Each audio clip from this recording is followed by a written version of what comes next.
Од денеска нов ценовник на бензинските. Возачите точат поскапи горива. Најголема промена има кај дизелот, чија цена се зголеми за 6 денари по литар и се продава за 94 денари. Бензините поскапеа по 3 денари, па новите цени се 90, односно 92 денари. Овие цени регулаторната комисија ги пресмета откако владата ја намали акцизата за 1 денар кај бензините и 2 денари кај дизелот. Ова е второ активирање на антикризните мерки, откако почна војната на Блискиот Исток.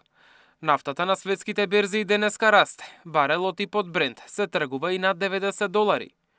И покрај растот на цените и неизвестноста на енергетските пазари, од Агенцијата за задолжителни нафтени резерви уверуваат дека државата има доволно количини, доколку дојде до какво било нарушување на увозот на нафтени деривати. Ние имаме задоволителни количини на Евросупер и БС-95 и Евродизел.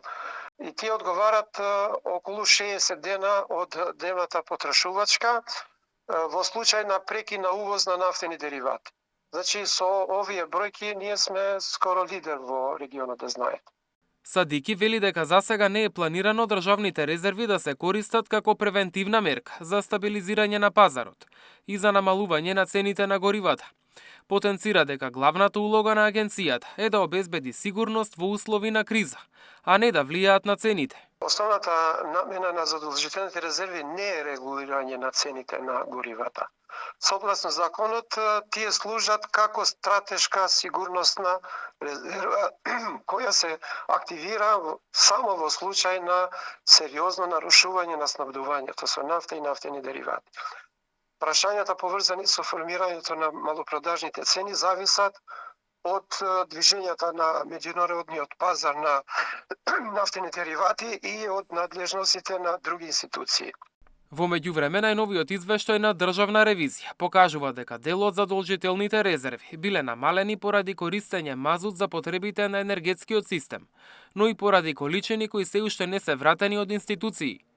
Уште во 2017-та, Министерството за одбрана добило позајмица од 600.000 килограми мазут за потребите на армијата, со обврска количините да бидат вратени до крајот на истата година. 8 години подоцна, мазутот се уште не е вратен, а агенцијата има побарување од 16,7 милиони денари.